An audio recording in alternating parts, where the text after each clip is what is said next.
Look at this bowl. Black, glossy, impossibly rich, and most people think it came from China. It didn't. This exact noodle was invented right here, on this street, in the year 1883. Not in Beijing, not in Shanghai, in a Korean port city called Incheon. And the building behind me? It's the original birthplace, now a national heritage site.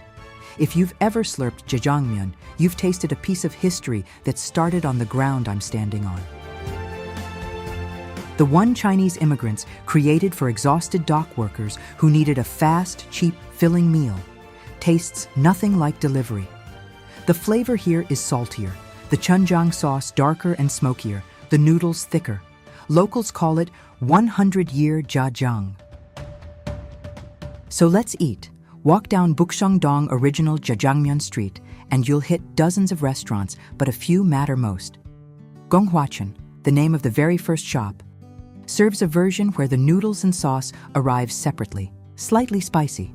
But if you want something you literally cannot get anywhere else, order white jajangmyeon, made with soybeans aged 60 days, no caramel coloring, sweet and nutty.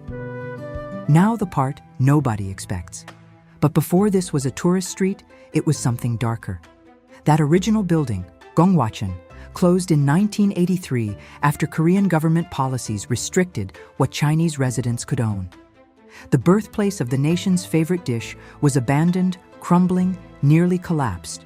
Therefore, what you see today is a resurrection. In 2012, the city turned it into Korea's first ever Jajangmyeon Museum. Inside, a 1960s kitchen is recreated exactly, hand-pulled noodle stations frozen in time, and price charts showing the bowl rising 450 times in value over 50 years. This isn't just a restaurant tour, it's the story of immigrants who survived by adapting one dish until it became Korea's soul food. And here's why this district keeps echoing through Korean screens. The atmosphere of Incheon's Chinatown, its back alleys, red lanterns, and immigrant underworld history, inspired one of Korea's most acclaimed noir films, a 2015 crime thriller named after this very place.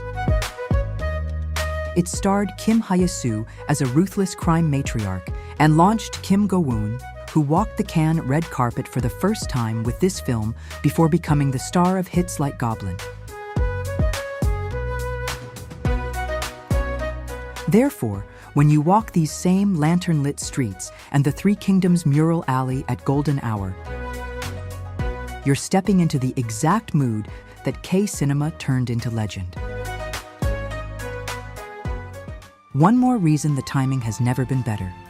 In November 2025, Incheon held its very first 1883 Jajangmyeon Festival, the first large-scale festival in the entire country built around this single dish, 142 years after it was born.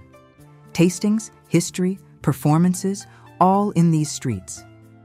Pair it with the nearby Freedom Park overlooking the harbor and the fairy tale village just up the hill. And you've got a full day. All about an hour from Seoul, no plane ticket required.